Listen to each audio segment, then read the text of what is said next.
अब हम इस अध्याय के प्रश्नावली 1 का 11वां और 12वां प्रश्न को देख लेते हैं। तो प्रश्न क्रमांक 11 है, यदि किसी आयत का क्षेत्रफल 45x वर्ग प्लस 30x वर्ग मीटर है तथा उसकी चौड़ाई 15x मीटर है, तब लंबाई क्या होगी। हमें इसमें क्या ज्ञात करना है, लंबाई ज्ञात करना है। तो एक आयत में 4 भुजाएं होती, सबको पता है ना कि आयत में 4 भुजा होता है। यहाँ पे मैं आपको थोड़ा सा समझा देता हूँ। ये आयत है, इस आयत में 4 भुजाएं हैं। 2 भुजाएं लंबाई होता है और 2 भुजाएं चौड़ाई होता है। ये लंबाई, ये भी लंबाई रहेगा, ये चौड़ाई और ये भी चौड़ाई रहेगा। तो 2 भुजाएं लंबाई और 2 भुजाएं चौड़ाई।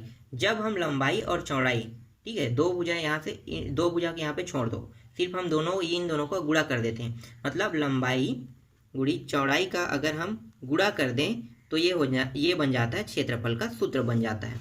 तो क्षेत्रफल का सूत्र क्या है, लंबाई गुणित चौड़ाई। इसी सूत्र से हम लंबाई के मान को निकाल लेंगे। तो अब हम प्रश्न पे आते हैं। तो जो मान दिया है उसको हम यहाँ पे लिख लेते हैं। दिया है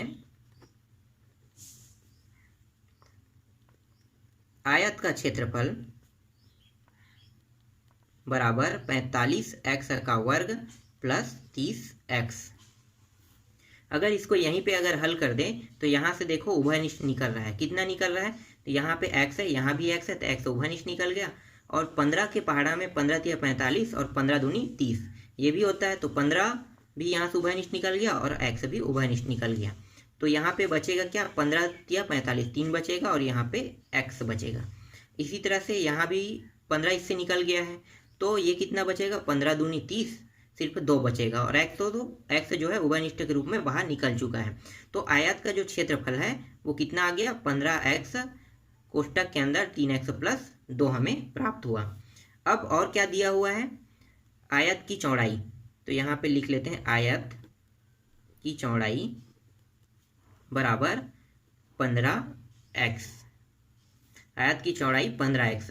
अब हम आयत का जो क्षेत्रफल है कौन सा, ये वाला जो सूत्र है, इसमें अब हम मान को रख देते हैं, इन्हीं मानों को। तो यहाँ पे लिखो, पहले लिख लेते हैं आयत का क्षेत्रफल बराबर लंबाई गुणित चौड़ाई। आयत का क्षेत्रफल का मान कितना दिया हुआ है, देखो यहाँ पे है 15x कोष्टक के अंदर 3x प्लस 2। तो यहाँ पे हम रख देते हैं 15x कोष्टक के अंदर 3x प्लस 2। और लंबाई कितना है, लंबाई यहाँ पे नहीं दिया, हमें लंबाई ज्ञात करना है। तो यहाँ पे लंबाई को जैसा है वैसा रहने देते हैं। और चौड़ाई कितना दिया हुआ है, चौड़ाई दिया है 15x। तो ये रहा चौड़ाई। अब ये जो 15x है इसको हम इस साइड ला लेते हैं। तो क्या होगा, ये किस विधि से आएगा, तो ये तिर्या गुणा विधि से आएगा। तो हम यहाँ पे 15x, यहाँ पे 3x प्लस 2, ये यहाँ पे आएगा तिर्या गुणा होके। तो कहाँ पे आएगा, ये ऊपर में है तो नीचे में आ जाएगा। तो ये आ गया 15x। यहाँ पे बचा क्या, यहाँ पे बचा है लंबाई। अब यहाँ पे 15x देखो, यहाँ भी है, यहाँ भी 15x है, दोनों कट गया। तो बचा क्या, बचा है 3x प्लस 2। और यही हमें क्या करना था, ज्ञात करना था। तो लंबाई का मान कितना आ गया, 3x प्लस 2। ये हमारा आंसर है। ठीक, ये समझ में आया है। अब हम 12वां प्रश्न को देखते हैं। तो 12वां प्रश्न है, 28x इकाई लंबाई का एक रेखाखंड ए भी है जिसे 2 बराबर भागों में बांटना है, तब प्रत्येक भाग की लंबाई क्या होगी। हमें यहाँ पे जब 2 बराबर भागों में बांटना है तो हमें दोनों भागों की लंबाई हमें निकालना है। तो यहाँ पे एक रेखाखंड दिया हुआ है, तो हम उस रेखाखंड को यहाँ पे बना लेते हैं चित्र को। ये एक रेखाखंड है, ये एक किनारे से दूसरे किनारे की लंबाई कितनी होगी, 28x होगा। और इस एक किनारे को हम a मानते हैं और इस एक दूसरे किनारे को हम b मानते हैं। और यहाँ से यहाँ की लंबाई कितना हो गया, 28x हो गया पूरा पूरा। अब इसको 2 बराबर भागों में बांट लेते हैं। तो यहाँ पे एक बिंदी लगा देते हैं। इस बिंदु को हम c, x जो भी देना चाहते हो दे सकते हो। चलो यहाँ पे मैं इसको c नाम दे देता हूँ। तो देखो ये 2 बराबर भागों में बढ़ गया। एक भाग क्या बना, एक भाग बना AC और दूसरा भाग क्या बना, दूसरा भाग बना CB। मतलब क्या है, AC के बराबर CB है। ठीक है, 2 भाग बना ए सी के बराबर सी बी। अब हम इन दोनों को जोड़ देते हैं, तो जोड़ दो, तो ये हो गया ए सी प्लस सी बी। अगर ए सी और सी बी को जोड़ते हैं तो इन दोनों के बराबर क्या रहेगा, ए बी। तो ये हो गया दोनों के बराबर आ गया ए बी। ये आपको समझ में आ रहा है। जब अब इसको हम 2 बराबर भागों में बांटते हैं तो मतलब क्या है, ये आधा आधा हो गया, लेकिन ए बी क्या है, पूरा हिस्सा है। तो पूरा हिस्से को अगर आधा आधा में बांटेंगे तो ए से सी और सी से बी हो जाएगा, और इन्हीं दोनों को जोड़ेंगे तो कितना होगा, ए बी के बराबर होगा। ठीक, ये आपको समझ में आ गया होगा। अब हम क्या करेंगे, जहां पे ए सी लिखा है उसके स्थान पे हम सी बी लिखेंगे। तो ए सी के स्थान पे सी बी लिख दो,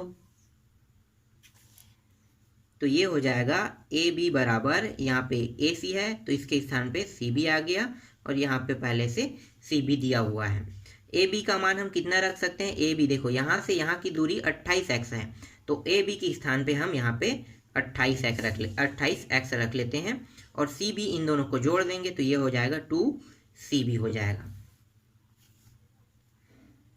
फिर ये 28x हो गया, ये 2 यहाँ पे आएगा, कहाँ पे आ जाएगा, नीचे, तिर्या गुणा के रूप में नीचे आ गया, तो 2 नीचे में है, और यहाँ पे बचा क्या, CB।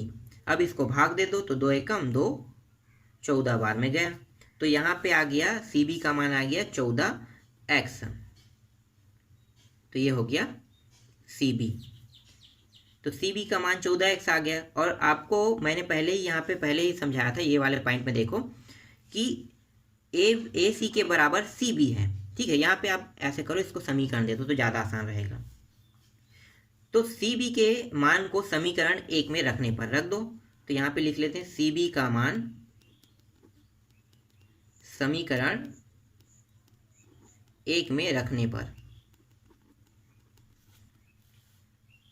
तो एक क्या है, ए सी और सी बी। तो ए सी जैसा है वैसा रहने दो, और सी बी का मान कितना आ जाएगा, यहाँ पे सी बी का मान जो है हम रख देते हैं, तो ये आ गया 14x आ गया। तो देखो सी बी का मान 14x और ए सी का मान 14x।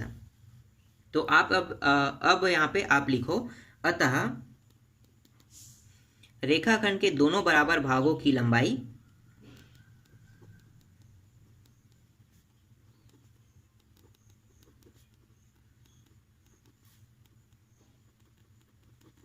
भागों की लंबाई 14x है। तो इस तरह से प्रश्न क्रमांक 12 भी यहाँ पे कंप्लीट हो गया।